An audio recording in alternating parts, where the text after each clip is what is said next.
Mr. Omoyele Sowore ẹ gbà mí o. Mr. Omoyele Sowore ẹ gbà mí. Invitation letter yóò ti ń dàbí threatening.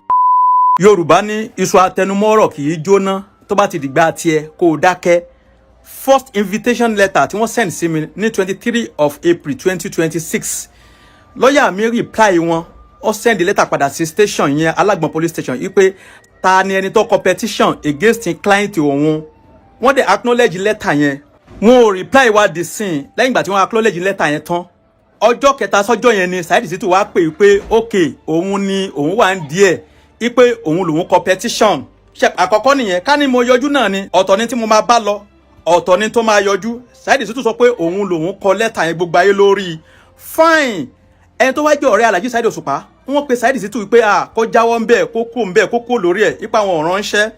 Fine. Saheed Shittu gangan ó wá tẹ recording pé ẹ bá mi send sáfà súnà yìí pé òun ti jáwọ́ ń bẹ̀ òun ti pe àwọn ọlọ́pàá yẹn wípé kí wọ́n má wá mi kiri mọ́. Ẹ ti understand wípé kí wọ́n má invite mi mọ́. Ó ní kí wọ́n send voice note yẹn gangan sí mi voice note yẹn lélẹ́yìí. Ọjọ́ kan pẹ̀lú mo yìí bá yẹn sọ̀rọ̀ lánàá bí mo yìí bá yẹn sọ̀rọ̀ lánàá. Mo tún ló tójọ́ mẹ́ta. Bẹ́ẹ̀ni sá. Ọ̀rọ̀ àfàṣù náà tá a sọ yẹn. Bẹ́ẹ̀ni sá. Ànábì Muhammad bẹ̀yìn bá ṣe lọ sọ. Ọlọ́run ni ẹ máa fi ń bẹ̀yàn sá Ọlọ́run ni ẹ fi ń bẹ̀yàn. Mo fi ànábì Muhammad. Àlọ́ Ọlọ́run ni ẹ fi ń bẹ̀yàn.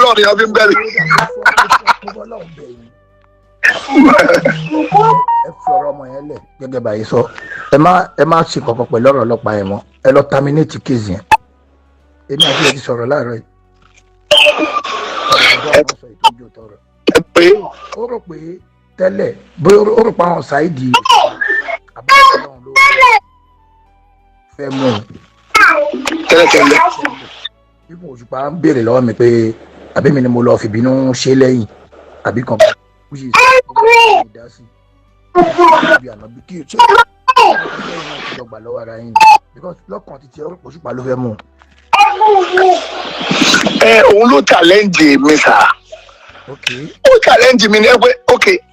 èmi àti ó ti twist àwọn ọ̀rọ̀ mi tó parọ́ mọ́ mi tí mo dẹ̀ dáhùn fídíò yẹn lẹ̀ ti pẹ́.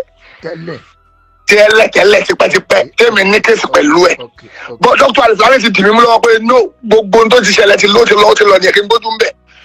Wàláhì Dr. Alifani á bá mi sọ̀rọ̀ tì pé ò tó bẹ́ẹ̀ mo dẹ̀ ní òkè ó ti tọ́. Èèyàn máa ń ṣẹ́ra èèyàn máa ń gbójú náà o. Òkè gbogbo àwọn bàbá tèmi náà sọ̀rọ̀ wọn mo bẹ̀ wọn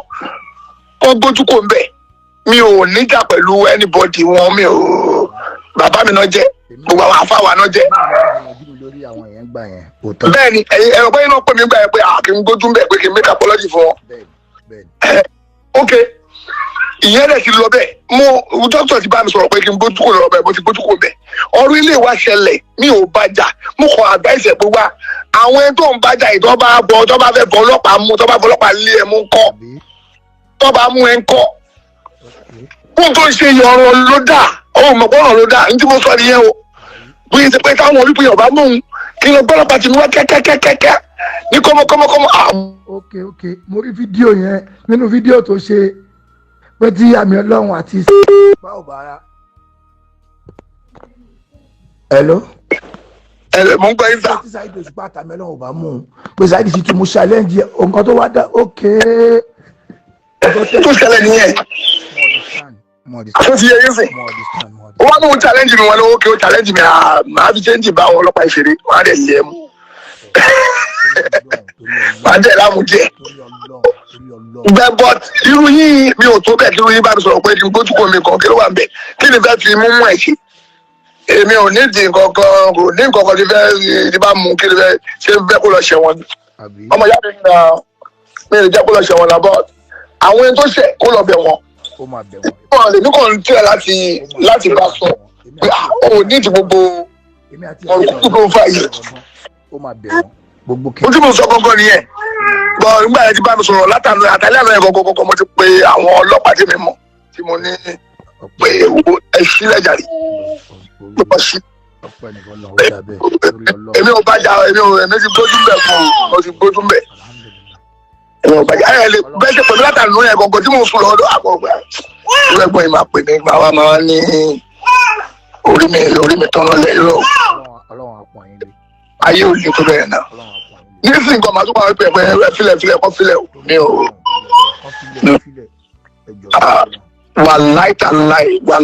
mi ò àrẹ́sì ẹ̀ mọ́ wàláì èmi ò àrẹ́sì ẹ̀ mọ́ wàláì tàláì mi ò àrẹ́sì ẹ̀ mọ́ mo fi ọlọ́wọ́ bá dẹ́dà búra kò ní dá. mo sọ fún because ibi àti ẹ sọ̀rọ̀ gan láàárọ̀ yìí mo lè ti fa àwọn náà létí dáadáa pé rọ́bìṣì ni gbogbo nǹkan tó ń ṣe yẹn. kò ní tiẹ̀ náà o tí mo sọ fún yẹn pé o ní ìdìbò gbélé ìtọ́ bá lé ẹ mú gbogbo yẹn lọ́wọ́ sọ pé àmì ọlọ́run kìnnì kan àmì ọlọ́run aláàánú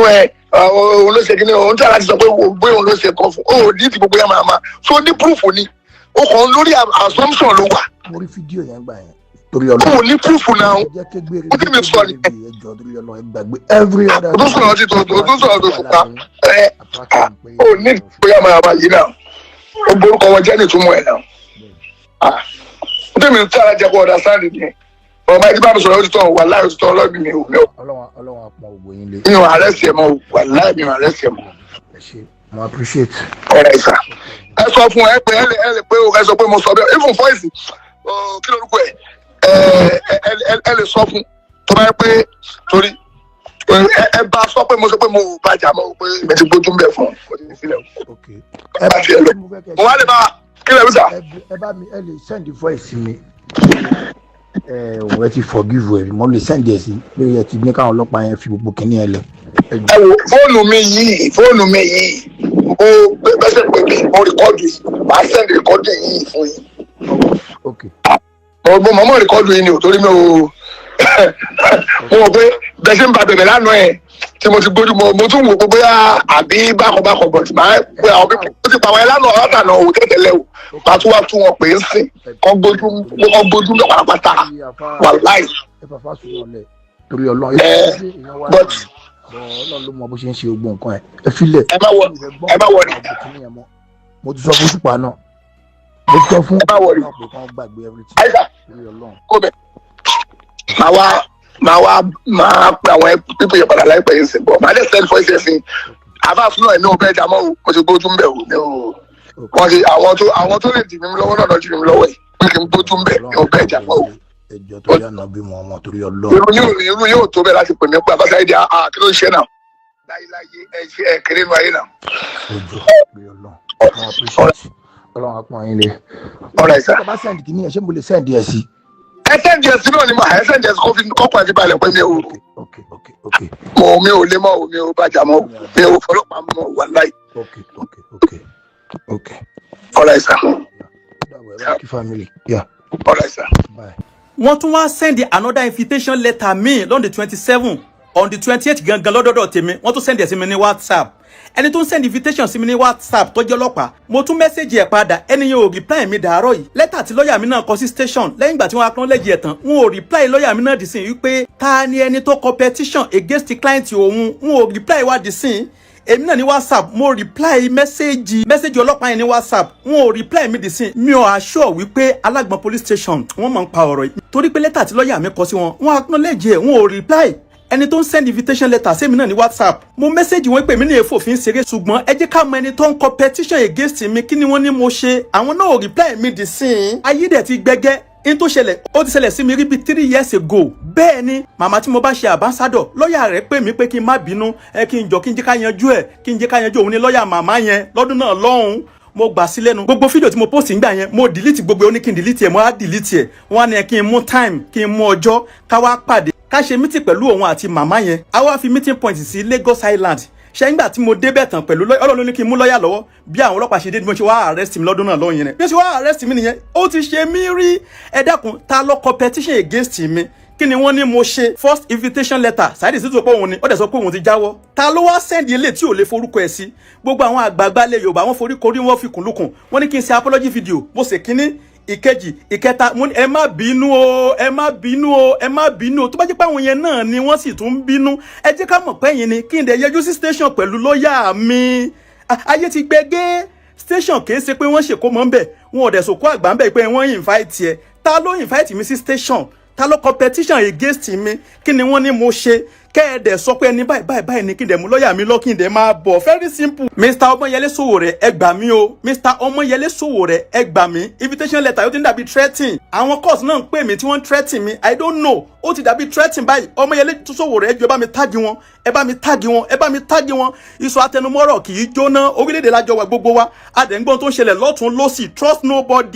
trust nobody tálẹ́ni tó invite mi ẹ jẹ́ kí n mọ ẹni yẹn ètò wọn dẹ̀ sọ pé mo ṣe ẹ sọ kí n lè yọjú sí yín station mi ò sàfọlọ́pàá ẹ gbà mí o gbogbo ọmọ Nàìjíríà ẹ bá mi táàgì Mr. Ọmọyẹlé Sowore ẹ bá mi táàgì wọn ẹ jọ̀ọ́ ẹ bá mi táàgì wọn ẹ bá mi táàgì wọn. ó ṣe invitation letter kò ṣe invitation letter ẹnìkan pè mí lánàá ó sọ pé àáfàá súnà àwọn wo ló tì ọ́ ta ló pùṣẹ láti lọ ṣe nǹkan tó lọ ṣe fọ́gá rẹ yẹn tọ́ra àwọn mọ̀ pé ọ̀gá rẹ nífẹ̀ẹ́ rẹ bẹ́ẹ̀ náà nìwọ náà nífẹ̀ẹ́ ọ̀gá rẹ. Alhaji wa King Dr. Saheed Osupa Olúfimọ Mátàgbà bàbá ẹ dáríjì mí ẹ foríjì mí mo fọlá àyà tó bí yín bẹ̀yìn ẹ dáríjì mí mo fọlá bàbá tó bí yín tó sọ lọ́kọ yín wá sáyé mo fi bẹ̀yìn ẹ foríjì mí.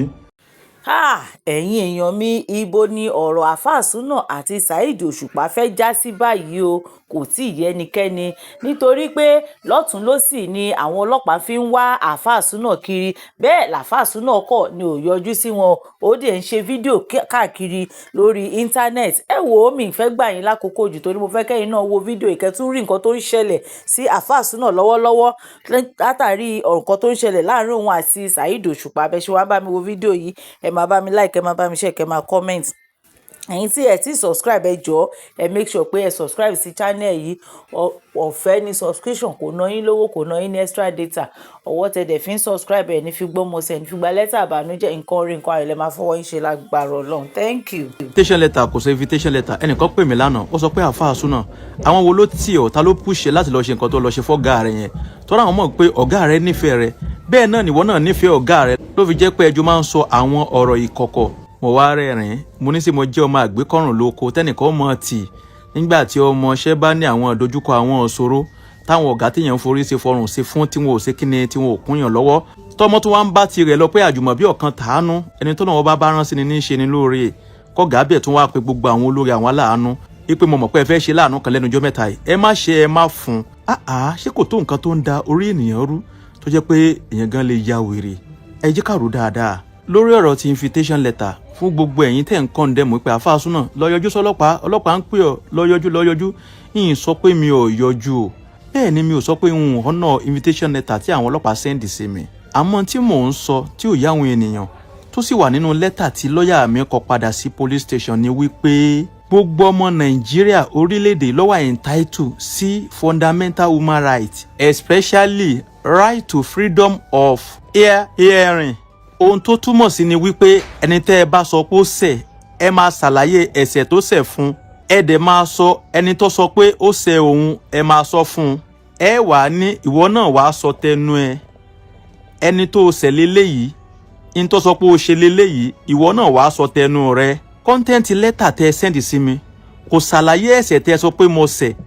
àtẹni tí mo ṣẹ̀ tẹ́ ẹ fi sọ wípé kí n yọjú sí yín so the only thing tí mò ń béèrè náà nìyẹn tí lọ́ọ̀yà mi ń béèrè wípé ẹ ṣàlàyé ẹ̀ lẹ́kùnrẹ́rẹ́ ẹni tó ní mo ṣẹ̀ òun àti nǹkan tí wọ́n ní mo ṣe ẹ ṣàlàyé rẹ̀ lẹ́kùnrẹ́rẹ́ tó fi jẹ́ wípé ẹ ní breach fundamental right mi kémi náà sì lè rí ibi pìpì ara mi láti lè wá defend ara mi ṣé mo ti wá béèrè tó pọ̀ jù lábẹ́ òfin àbí tí mo sọ yẹn tí mo béèrè fún yẹn sógó against tó fi ń sọ ni ẹ dẹ̀ acknowledge letter tí lọ́ọ̀yà mi send sí yín lẹ́yìn ìgbà tẹ́ acknowledge letter yẹn tán tí ọlọ́pàá bá fẹ́ comply pẹ̀lú tó fi sọ kí ló ná ọlọ́pàá láti lè respond sí lẹ́tà tí lọ́ọ̀yà mi kọ sí wọn kí wọ́n dẹ̀ ṣàlàyé pé okay o ẹni báyìí lọ competition ẹni tí wọ́n ní mo ṣe léléyìí o kí wàá sọ pé njó báyìí àáfàá súnà wá o wá defend ara ẹ o kẹ wá òkú bóyá kò ní í wá ń jọ yẹn because àmọ́ ẹni tó competition àdẹ̀mọ̀ nǹkan tí wọ́n ní mo ṣe dèpòdépò báyà màá mọ bí màá ṣe pìpì ara mi báyà àwọn dọ́kúmẹ̀ntì mo fẹ́ kó lọ́wọ́ pẹ̀lú lọ́ọ̀yà mi. so béèrè nǹkan tó pọ̀ jù ìyẹn ni pé ta ló sọ pé mo ṣe nǹkan báyìí fóun kí wọ́n ní wọ́n ní mo ṣe kí n dẹ̀ lè pìpì ara mi ó yá àáfàá súnà ìjọba yá wá pẹ̀lú lọ́ọ̀yà màá dẹ̀ máa bọ̀ nǹkan tí mi ò tí ì mọ̀ tó fi jẹ́ pé àti ìgbégbèsè àti máa bọ̀ nìyẹn kì í ṣe pé bẹ́ẹ̀ mò ń sá fún ọlọ́pàá o ẹ ti understand bó ṣe jẹ́ nìyẹn o àmọ́ ẹni tó competition àdẹ̀mọ̀ nǹkan tí wọ́n ní mo ṣe dípò pé màá mọ nǹkan tí màá pípẹ́ lọ́wọ́. Alhaji wa King Dr. Saheed Osupa Olúfimọ Mátàgbà bàbá ẹ dáríjì mí ẹ foríjì mí mo fọlá àyà tó bí yín bẹ̀ yín ẹ dáríjì mí. Mo fọlá bàbá tó bí yín tó sọ lọ́kọ yín wá sáyé mo fi bẹ̀ yín ẹ foríjì mí. Mo fi ẹlẹ́dàá yín gangan mo fi bẹ̀ yín ẹ foríjì mí. Mo fi ẹlẹ́dàá àwọn ọmọ yín bẹ̀ yín ẹ foríjì mí. Ẹ rí nírí pé ó ti wà nínú àkọọ́lẹ̀ wípé irú àkókò báyìí nǹkan báyìí máa wáyé nítorí Ọlọ́run. Sheikh Jamiu Ajadi Sunusi àmì Ọlọ́run Ayatollah. Bàbá ẹ foríjì mí ẹ dáríjì mí nítorí Ọlọ́run. Mo fẹ́ ẹlẹ́dàá òbí tó bí yín mo fi bẹ̀ yín. Mo fẹ́ ẹlẹ́dàá màmá bẹ̀ yín. Mo fi ti bàbá tí wọ́n ṣẹ̀ papòdà mo fi bẹ̀yìn ọkọ̀nà bá tẹ wọn sáré fẹ́ẹ́ rí. ẹ̀yin èèyàn mi ẹ wò ó tún ti dójú ẹ̀ báyìí o àáfàá Súnà mà tún ti jáde ó tún ti gbé fídíò míì jáde tó fi ṣe apology fún King Dr. Saheed Òṣùpá àti Alhaji Sheikh àmì Ọlọ́run ṣùgbọ́n síbẹ̀síbẹ̀ àwọn kan mà ṣì ń bínú àwọn yẹn ní pé pé ṣáwọn méjì yẹn nọ́mbà àáfàá Súnà jà ẹ mọ̀ pé láìpẹ́ ìlàáfàá Súnà gbé fídíò kan jáde tó ní pé ẹnìkan kọ lẹ́tà sí alágbọ̀n pé kan lọ mú òun wá kí ló ń ṣẹlẹ̀ nípa ti àwọn ọ̀rọ̀ talágbọ̀n kí ló ń ṣẹlẹ̀ nípa tàwọn ọlọ́pàá tán wá láti Ìlọrin ẹ wò ó inú fídíò náà láti máa rí gbogbo ẹ wò ẹ má gbàgbé ẹ bá mi wò sàlẹ̀ níbi tán kọ subscribe sí ẹ kílíkì lé subscribe button yẹn ọ̀fẹ́ ní subscription o ọwọ́ yín tẹ̀fín bá wa tẹ subscribe ní orúkọ Jésù ẹ ò ní fi gbé ọmọ sin ẹ ò ní fi gba lẹ́tà ìbànújẹ́ o. Salamu alaikum wa rahmatullahi wa barakatuh. Ẹ kú dédé àsìkò gbogbo ojú tó láǹfààní àti máa wò mí àti gbogbo etí tó láǹfààní àti máa gbọ́ mi ṣe dáadáa lábáyín lórí gbogbo awuyewuye tó ń lọ lọ́tún lósì lórí ẹ̀rọ ayélujára. Mo ń fi àkókò ìbẹ̀ Alhaji wa King Dr. Saheed Òṣùpá Olúfimọ Mátàgbàmọ́lẹ̀ àti Olúfimọ fans worldwide látòrí president Alhaji wa Waheed Aṣojú àti Olúfimọ Royal Parliament látòrí Alhaji wa Lájẹrò Onírinlájà Alhaji wa Lukman Situ Sangalo Alhaji Luku Bansin Alhaji Akilapa Alhaji Ọlọ́runwà Alhaji Saina Sango Alhaji Ọpẹ́ Lótò wọ́n pọ̀ tí mi ò lè dárúkọ tán àti gbogbo Olúfimọ worldwide pátápátá. Alhaji wa King Dr. Saheed Òṣùpá Olúfimọ Mátàgbàmọ́lẹ̀ bàbá ẹ dáríjì mí ẹ foríjì mí. Mo fọlá àyà tó bí yín bẹ̀ yín ẹ dáríjì mí. Mo fọlá bàbá tó bí yín tó sọ lọ́kọ yín wá sáyé mo fi bẹ̀ yín ẹ foríjì mí. Mo fi ẹlẹ́dàá yín gangan mo fi bẹ̀ yín ẹ foríjì mí. Mo fi ẹlẹ́dàá àwọn ọmọ yín bẹ̀ yín ẹ foríjì mí. Ẹ rí nírí pé ó ti wà nínú àkọọ́lẹ̀ wípé irú àkókò báyìí nǹkan báyìí máa wáyé. Ó ti wà nínú challenges tẹ́ẹ̀rì látara mi. Ó dẹ̀ ti wà nínú challenges tẹ́mi náà ó rí látara yín. Ẹ jọ̀ọ́ ológo ni yín olókìkí ni yín ògo yín ò ní wọ mi ògo yín ò ní wọ ọ̀kùn ẹ ní dológo àná ẹ ní wálẹ̀ lágbára Ọlọ́run ọba ẹ ní ṣubú ẹ̀mí ẹ ní ṣubú ara àti gbogbo àwọn olólùfẹ́ yín jákèjádò gbogbo àgbáńlá ayé àti ẹbí àti fámìlì ẹ foríjì mí ẹ jọ̀ọ́ nítorí Ọlọ́run ẹnìkan kò fọ́ọ̀sì mi fúnra mi ni mo jáde ni mo wá ṣe fídíò apology fúnra mi ni ó tọkàn mi wá mo fi Ọlọ́run ọba tó lẹ̀mí mi búra ẹ dáríjì mí ẹ foríjì mí. Alhaji King Dr. Saheed Òṣùpá Olúfimọ Mátàgbàmọ́lẹ̀ ẹ mọ̀ mí dáadáa ẹ mọ̀ pé ọmọ tó lóyà tán ni voice record yín tí mo ní lọ́wọ́ mo máa ń tún gbọ́ pé ṣé mi náà máa di ẹni tí ọkọ ń bá Alhaji Saheed Òṣùpá sọ̀rọ̀ báyìí mo máa ń fi múná ara mi dùn ni o ẹ foríjì mi o mi ò tiẹ̀ lérò wípé nǹkan báyìí lè ṣẹlẹ̀ ipò máa di nǹkan tí màá fi sọ pé mo fẹ́ fi máa bá yín jà ẹ jọ̀ọ́ nítorí Ọlọ́run àti tànábì mo fi ẹlẹ́dàá yín bẹ̀ yín tọkàntọkàn ni mo fi wá ṣe fídíò apology yìí o nítorí Ọlọ́run àti tànábì ẹ jọ̀ọ́ ẹ ní ṣubú ẹ̀mí ẹ ní ṣubú ara ògo yín ò ní wọ mi ògo yín ò ní wọ ọkàn ẹ jọ̀ọ́ nítorí Ọlọ́run ó gba àwọn tẹ́ ẹ gbà fún nínú ayé mo fi bẹ̀ yín. Alhaji Saheed Òṣùpá gbogbo tó ṣẹlẹ̀ yìí ó yí Ọlọ́run ó ti wà nínú àkọsílẹ̀ pé nǹkan báyìí máa ṣẹlẹ̀ ní àkókò báyìí ní ìgbà báyìí. Wọ́n rántí ìgbà tí èmi àti Alhaji Oríyọmí Hamzat ti ríra wọ́n ní àfáà Súnà ó ti wà frustrated àwọn gan sọ fún mi ẹ mọ̀ kọ́ lóun ó ṣàánú ni gbogbo nǹkan yẹn náà ni mo rò pé kí n bá yín sọ ni mo fi ń wá ọ̀nà láti wá bá yín sọ gẹ́gẹ́ bí bàbá àtọmọ gẹ́gẹ́ bẹ́ẹ̀ ṣe mú mi ipe kí n bá yín sọ ni mo fi ń pe Alhaji Oríyọmí Hamzat mo fi ń pe Chief Sunday Igboho pé kí n tiẹ̀ wá bá yín sọ tó yẹn náà mo máa ń sọ ẹ̀dùn ọkàn mi fún gbogbo ẹ̀ ó yọ lọ́hùn ẹ foríjì mi ẹnìkan kò fọ́ọ̀sì mi fúnra mi ni mo wá ṣe fídíò apology Alhaji Saheed Òṣùpá ẹ jọ̀ọ́ nítorí Ọlọ́run ẹ dáríjì mi ẹ foríjì mi ẹ foríjì mi. ṣé wá rí gbogbo ẹ̀yin Olúfimọ fans tẹ́ ń bínú tẹ́ ń kọ́mẹ́ǹtì tẹ́ ń ṣe pé ó yẹ kẹ́ ẹ ṣe bẹ́ẹ̀ ìfẹ́ ni ṣé bá jọ wà ń bẹ̀ náà ni kálẹ̀ nìkan náà ló ṣe bẹ́ẹ̀ fún Alhaji Saheed Òṣùpá tó jẹ́ pé kìí ṣe mi bẹ́ẹ̀ náà ṣe máa bínú tí mo máa faraya tí mo máa kọ́mẹ́ǹtì náà yẹ kẹ́ mo ṣe máa ṣe fídíò náà tí mo máa ń dúró tán ó yé mi dáadáa bẹ́ẹ̀ ni ẹ má bínú mo bẹ̀ ọmọdé mo bẹ̀ àgbàlagbà mo bẹ̀ ọkùnrin mo bẹ̀ obìnrin mo bẹ̀ yín ìyá mo bẹ̀ yín bàbá ẹ dáríjì mi ẹ foríjì mi nítorí Ọlọ́run nítorí Ọlọ́run nítorí Ọlọ́run. Sheikh Jamiu Ajadi Sunusi àmì Ọlọ́run Ayatollah bàbá ẹ foríjì mi ẹ dáríjì mi nítorí Ọlọ́run mo fẹ́ lẹ́dàá òbí tó bí yín mo fi bẹ̀ yín mo fi lè dá màmá bẹ̀yìn mo fi ti bàbá tí wọ́n ṣẹ̀ papòdà mo fi bẹ̀yìn kọ́nà bá tẹ́ wọn sáfẹ́fẹ́ rẹ kọ́nà wọn pàṣẹ wọn rẹ lágbára Ọlọ́run mo fi wọ́n bẹ̀yìn nítorí Ọlọ́run ẹ dáríjì mi ẹ dáríjì mi ẹ dáríjì mi Shehu Jamiu Ajadi Sunusi àmì Ọlọ́run ẹ dáríjì mi ẹ foríjì mi. bẹ́ẹ̀ ni Sheikh wa Muriadio bàbá ń Bariga bàbá ẹ dáríjì mi ẹ foríjì mi ẹ dáríjì mo mọ̀ pé mo ṣẹ̀yìn bàbá Bariga ẹ dáríjì mi torí Ọlọ́run mo fi ànábì wa Muhammad sallallahu alayhi wa sallam mo fi bẹ̀yìn ẹ dáríjì mi. bẹ́ẹ̀ ni bàbá wa Sheikh wa Akeugba Gold bàbá mi ẹ ṣe gudugudu méje yàyà mẹ́fà lórí ọ̀rọ̀ yìí ipe kó lè parí pátápátá bàbá lágbára Ọlọ́run ọba ilé àtọ̀nà yín kò ní dàrú kò ní bàjẹ́ fún yín lágbára Ọlọ́run ẹ jẹ́ wọn mọ pẹ́pẹ́pẹ́pẹ́ ẹ ṣe mo dúpẹ́ bàbá mo mọ̀ lóore. bẹ́ẹ̀ ni Chief Sunday Adéníyì Adéyẹmọ Ìgbòho Òòṣà gbogbo ibikíbi tí mo fi lè sẹ̀yìn nínú ọ̀rọ̀ yìí mo mọ̀ pé mo sẹ̀yìn bàbá ẹ dáríjì mi ẹ foríjì mi Alhaji wa Oríyọmí Hamzat Òkìkí bàbá ẹ dáríjì mi ẹ foríjì mi ẹ foríjì mi bàbá Kọ́lá Olóòtú lẹ́ẹ̀kan sí ọmọ àdábánijà bàbá ẹ pẹ́ fún wa bàbá ẹ dáríjì mi ẹ foríjì mi lẹ́ẹ̀kan sí Alhaji wa King Dr. Saheed Òṣùpá Olúfimọ Mátàgbàmọ́lẹ̀ àti gbogbo Olúfimọ fans worldwide ẹ jọ̀ọ́ ẹ dáríjì mi ẹ dáríjì mi ẹ foríjì mi nítorí Ọlọ́run àti tànábì ẹ jọ̀ọ́ ẹ jọ̀ọ́. ó ní ẹni tó ṣẹ̀ gan ẹni kó ṣe sọ́ọ̀rì àbí kò ní lè ṣe tó bá ti ṣe ó tán. A'udhu billahi minash shaitani rajim bismillahir rahmanir rahim. Àfáà Súnà mo kí yín ẹ kú gbìyànjú ẹ kú ọjọ́ mẹ́ta. Àkọ́kọ́ àdúpẹ́ t'Ọlọ́run dá wa lénìyàn tó bá dá wa léwúrẹ́ kò sí ní tá a fẹ́ ṣe. Ìkejì àdúpẹ́ p'Ọlọ́run dá wa mùsùlùmí tó bá ṣe wá ní ọ̀tá rẹ̀ kò sí nǹkan tá a fẹ́ ṣe. Nínú oore t'Ọlọ́run wá ṣe fún mùsùlùmí ni pé tí wàhálà bá dé kán wọ́nà àlàáfíà ní Quran fi sọ pé fasulehu khairun kẹ́ wọ́nà àlàáfíà is the best seeking for peace is the best. So bó làlàáfíà ó ṣèjọba ẹ̀yin ni ẹ kì í ṣọ̀tá wa àti mọ́ra ọjọ́ ti pẹ́ láwọn ọjọ́ kan tí nǹkan kan ṣe ó láwọn dáadáa tẹ́yìn náà ṣe sí àwa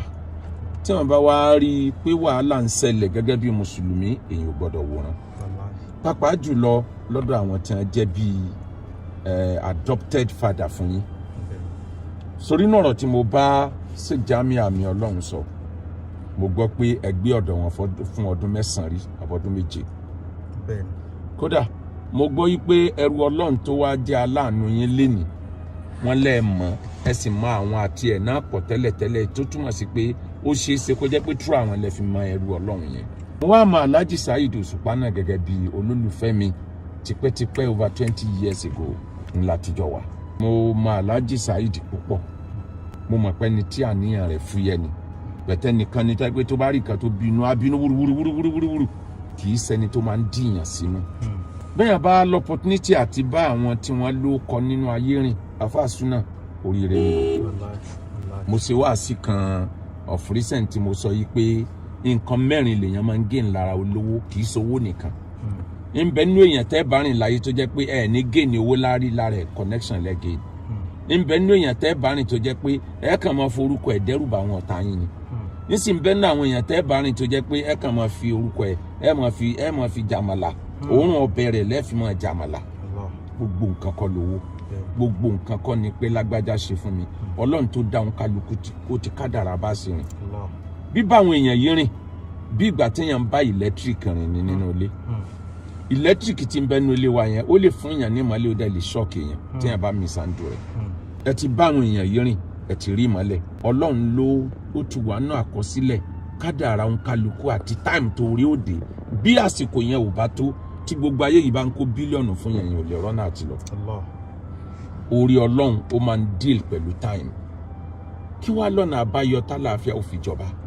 ẹ ti ṣe bẹ́ẹ̀ bí ọ̀rọ̀ tèmi àti yín ti sọ lẹ́yìn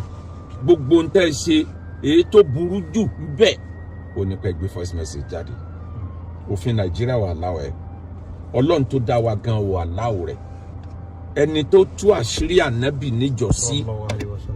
tó sọ̀rọ̀ fún ní kọ̀rọ̀ mo sọ ń bi wá sí yẹn náà ó ní níta ànábì dìtámì pé òun ó ṣe fún un àmọ́ ńgbà tó tọrọ àforíjìn ànábì padà foríjìn náà ni. a sì rẹ ni tí ó jẹ́ pé òun ló ti Zainab ọmọ ànábì ó wà ní oyún ó sì ti ṣubú lórí ràkúnmí níjọ́ tó gbọ́ pé ó ń lọ bá bàbá ẹ̀ ní Maka ó ń lọ bá bàbá ẹ̀ ní Medina wọ́n sì pàdé ẹ̀ wọ́n dẹ̀ ti ṣubú ọmọbìnrin yẹn bleed kú ni toyúntoyún níjọ́ tó tọrọ àforíjì ànábì padà àforíjì rẹ̀ tí ò bá sí pọ́lọ̀ ń dá wa lé nìyàn àní mọ̀ sẹ́ra wa ìsúnmọ́ra ẹni la fi ń sẹ́ra ẹni ejò kì í sàn ẹni tó bá jìnnà sí ẹni tó bá close sí ni àmọ́ ní tó dáa jù ni kéèyàn ò ṣe mistake kó dẹ̀ realize pé mo ṣe mistake èyàn ò lè jàre tán èyàn ò dẹ̀ lè jẹ̀bi tán gbogbo àwọn tẹ́ ẹ jọ ń fa ọ̀rọ̀ yìí náà àwọn náà ò lè jàre tán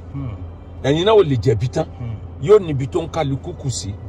bẹ́ẹ̀ tọmọdé bá ṣe àgbà ọmọdé ni á bẹ̀bẹ̀ bágbà bá ṣe ọmọdé ọmọdé náà ni á bẹ̀bẹ̀ tá a bá wá ń dárúkọ àgbà ọlọ́run ò fi ọjọ́ orí tó àgbà bọ́lọ́run bá ti gbé ẹnìkan sípò àgbà ipò bàbá kéèyàn gbà pé ipò bàbá lélẹ́yìí àti Sheikh Jamiu àmì ọlọ́run àti ọba orin Saheed Òṣùpá kò sí ẹni téèyàn lè bá jànú wọn tínú tèmi náà ò dùn àmẹ́yìn náà wá ní ẹ̀jẹ̀ mi lẹ́yìn náà ìlú yín papọ̀ mọ́ tèmi ìrìn àjò ayé yín ò papọ̀ mọ́ tèmi níjọ́ àwọn ọjọ́ kan bẹ tẹ́yìn náà ti ṣèrànlọ́wọ́ fáà náà nù ayé tó bá wá rí bẹ́ẹ̀ kò sí tó níbẹ̀rẹ̀ tí ó kì í lópin àríru eléyìí rí àfindẹ́rù bọ̀ lọ́rọ̀ ni àwọn olóṣèlú tí wọ́n para wọn lọ́mọ yanra wọn ń bọn níjọ́ campaign tí wọ́n ìbáwọn náà tún padà jọ ṣe yìí ẹ wá dúró àwọn tí wọ́n ti bú Tinubu sẹ́yìn tó padà sọ di mínísítà sọ wọ́n di ambassador lẹ́nu ẹ wá dúró àwọn ẹ wò for example lọ́yọ̀ state tí wọ́n bá sọ pé gómìnà Akálà àti gómìnà Ajímọ̀bí wọ́n padà jọ jókòó pọ̀ èyí ò ní ọ̀rọ̀ ni ládùúrò ebú tí wọ́n ti jọ búra wọn tó lóṣèlú bá ní àníyàn tó fúyẹ́ kí ló ṣàwa mùsùlùmí tá a já fa tá a ní lè forgive ara wa ẹni ẹ̀ṣẹ̀ àmọ́ o ṣurutu tauba thalatha mẹ́ta ni májẹ̀mú tútúbá àkọ́kọ́ ni kẹ́ni tó ṣe mistake kó realize pé n tí mo ṣe yìí àwọn èèyàn sọ fún mi pé mo kó kù díẹ̀ mo gbà bẹ́ẹ̀ pé mo ṣe mistake ìkejì ni kó regret n tó ṣe pé n tí mo ṣe yìí ò dáa ìkẹta ni kó dà níyàn kó òun ò ní padà síbẹ̀ mọ́ kó máa wá ṣe dáadáa míì kó fi follow ẹ̀ báàrin yẹn ṣe dàrú tó yìí kò sí ẹni tó lè sọ pé ẹ̀ẹ̀tún ní jọṣepọ̀ ju tàtẹ̀yìnwá lọ kò sẹ́ni ó lè sọ bẹ́ẹ̀ ọwọ́ Ọlọ́run làjọṣepọ̀ wà níjọ́ tẹ́ pàdé ẹ̀yin kọlẹ̀ mọ́ra yín pàdé Ọlọ́run ló mú yín pàdé níjọ́ tẹ́ túkásá ìtọ́nù ló gbédé níjọ́ tẹ́ bá tún jọ ṣepọ̀ padà ọwọ́ Ọlọ́run náà ló wà ọjọ́ mélòó la lò láyé táwọn ẹ̀wù rìn odidi ọdún kan tá a bá kà is 365 days a bá léèyàn lo 100 ọdún láyé ó mìn pé ó ń tàn ó tí ì lo 40,000 tán 365,000 ń ló tí ì lò so ọdún mélòó la fẹ́ lò láyé tá a sọ pé ìjà lásà máa jà fi káwọ́ náà àlàáfíà so ìdí nìyí kódà bínú sì ń bí àwọn tọ́rọ̀ kan màá fẹ́ kẹ́yìn ó gbé ọwọ́ pé ẹ ṣàforíjì fún mi mo regret aspect báyìí mo ti sọ fún yín pé àwọn náà ò lè jàre tán ẹ̀yin náà ò lè jẹ̀bi tán so ẹ jẹ́ ká láàfíà òjọba kán tiẹ̀ mọ́ sọ àwa mùsùlùmí lẹ́nu mọ́ pé ń jà ní wá ń gbogbo gbà bó ṣe jẹ́ nìyẹn. ẹ ṣé mo dúpẹ́ bá mi ẹ pẹ́ fún wa Ọlọ́run jẹ́ ká rí yín pẹ́ ṣe é rí bọ́lọ́run ṣe dá yín tó wá fi yín ṣe olórí fún wa nílẹ̀ Yorùbá tẹ̀ tó wá ń play role peacemaker Ọlọ́run jẹ́ ká wá yín ti báyìí gbogbo nǹkan tọ́lọ́run bá ṣe fún yín Ọlọ́run ní fọwọ́ bàjẹ́ kan mo dúpẹ́ bàbá mi Ọlọ́run jẹ́ ẹ̀gùn lẹ́nu ẹ ṣé mo dúpẹ́ mo ń fi àkókò yìí torí ẹ̀ tiẹ̀ ti sọ̀rọ̀ ẹ̀ ní sọ̀rọ̀ tán ẹni bí ọmọdé bá ṣe àgbà ọmọdé náà ni ó bẹ àgbàlagbà bí àgbàlagbà náà tí wọ́n bá ṣe ọmọdé náà ni ó bẹ àgbàlagbà tó eléyìí tí mo fẹ́ ṣe léni Ọlọ́run jọ̀ọ́ ṣàforíjẹ̀ṣẹ̀ ṣe fún mi mo á ń fi àkókò yìí mo fi ń bẹ gbogbo ọmọ Nàìjíríà jákèjádò gbogbo àgbáláyé ẹ foríjì mi mo wá ń bẹ Alhaji wa King Dr. Saheed Òṣùpá Olúfimọ Mátàgbàmọ́lẹ̀ ẹ mọ̀ pé ọmọ yín ni mo jẹ́ ẹ mọ̀ tinú tẹ̀yìn pé ọmọ yín ni mo jẹ́ ẹ jọ̀ọ́ ẹ foríjì mi mo ń fi àkókò yìí tún bẹ gbogbo Olúfimọ jákèjádò gbogbo àgbáńlá ayé gbogbo ohun tó ṣẹlẹ̀ kò dùn mẹ́mi náà nú ṣùgbọ́n gbogbo ẹ̀dá ò lè rìn kó rí ọmọ mi kò sí ní tó kọjá àkọọ́lẹ̀ ti kù àkọọ́lẹ̀ aburú kò ní kò lè wa lórí ẹ dákun ẹ foríjì mi nítorí Ọlọ́run àti tànábì sallallahu alayhi wa sallam. mo tún wá ń fi àkókò yìí bẹ Sheikh Jamiu Ajadi Sunusi àmì Ọlọ́run lóòtítọ́ lọ́jọ́ orí mo jù yín lọ sọ ipò àgbàlẹ́wà Ọlọ́run ló gbé yín sípò bàbá lè jẹ́ fún mi bàbá ipò bàbá lẹ wà torí pé bàbá náà ni mo máa ń pè yín tipẹ́tipẹ́ ẹ foríjì mi nítorí Ọlọ́run àti tànábì mo tún wá ń fi àkókò yìí mo ti ń túbà mo ń tọrọ àforíjì lọ́wọ́ bàbá wa Kọ́lá Olóòtú ọmọ Àdábánijà lẹ́ẹ̀kan sí bàbá tó káwọn ti foríjì mi mo tún wá ń tọrọ àforíjì lẹ́ẹ̀kan sí bàbá sọ̀rọ̀ lẹ Yorùbá. bẹ́ẹ̀ ni bàbá mi ẹ foríjì mi kọ́lọ́n jẹ́ kẹ́ ẹ gùn lẹ́mìí fún wa mo tún wá fi àkókò ìtọrọ àforíjì lọ́wọ́ Chief Sunday Adéyẹmọ Ìgbòho Òòṣà owó bàbá dámì bá mi nítorí gbogbo kíbi tí ọ̀rọ̀ yìí ti gbà kó dùn yín tó fi kàn yín tó fi dùn yín ẹ jọ̀ọ́ ẹ foríjì mi nítorí Ọlọ́run àti tànábì mo tún wá ń fi àkókò ìtọrọ àforíjì lọ́wọ́ Alhaji Oríyọmí Òkìkí ọmọ Hamzat Òkìkí bẹ́ẹ̀ ni foríjì mi nítorí Ọlọ́run àti tànábì ẹ jọ̀ọ́ ẹ dúpẹ́ lọ́wọ́ yín. Inna Allaha Ghafurur Rahim. mo tún wá fẹ́ dúpẹ́ lọ́wọ́ bàbá mi Sheikh Shanu Shehu bàbá ṣe gudugudu méjì yà mẹ́fà Mufasiru àgbà fún bẹ́ẹ̀ ni pípè lọ́tún pípè lọ́sì àfáà súnà mùsùlùmí gbogbo wa báyìí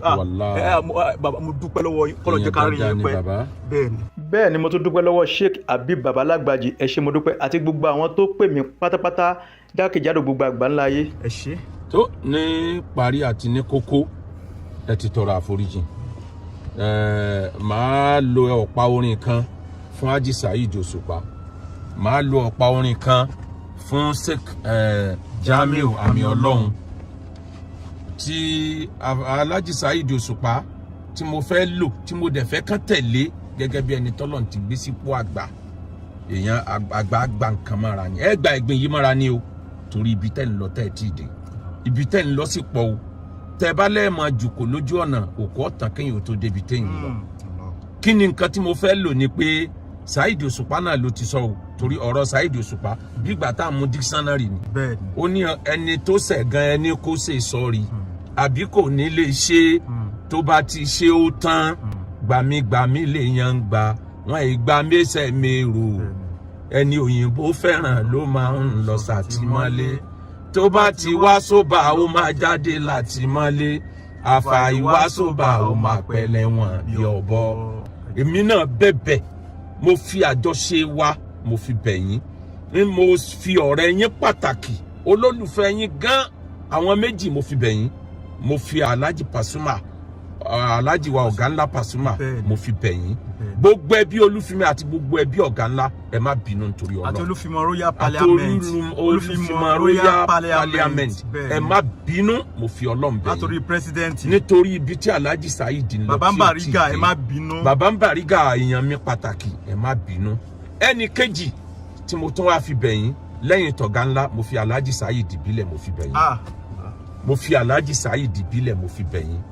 mo fi bàbá tó bí yín mo fi bẹ̀ yín mo wá fi màmá tó bí yín mo fi bẹ̀ yín gbogbo àwọn yìí mo wá kó gbogbo wọn sábẹ́ Ọlọ́run mo fi wọn bẹ̀ yín ẹ wá rí ti Alhaji wa Fadilatu Sheikh Muhammadu Jamiu Sunusi Àmì Ọlọ́run umbitu anna Rasulallahi hawadani wàlá àfúwìn dárò súlélà ìmáàmù. ẹnìkan ló bú ya ànábì ó bú bàbá ànábì ọ yàkàyàkà ẹ. tuwana Rasulallahi hawadani. ó bú ó ṣe gbogbo ẹ àwọn tí wọn bẹ lẹ́gbẹ̀ẹ́ ànábì tí wàá lérí pé njọ ọwọ́ bàbá kò sí táwọn ò ní fi ṣe. ọwọ́ ayọ̀ ọlọ́ba Abubakar lẹ́yìn àbí Umar òru lọ́yọ́ débẹ̀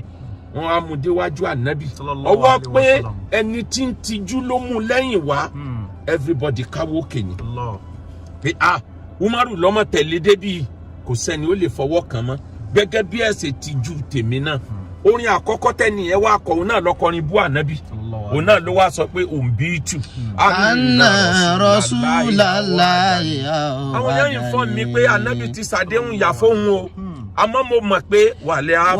àfún inda Rasulillahi ma'mulu. àmọ́ mo mọ̀ pé ànábì kì í gbẹ̀yàn sẹ́mi lọ títí. wàlẹ́ àfún inda Rasulillahi ma'mulu. yóò foríjì run. alam dhaka lẹ́dí àtọ́ka nàfìlà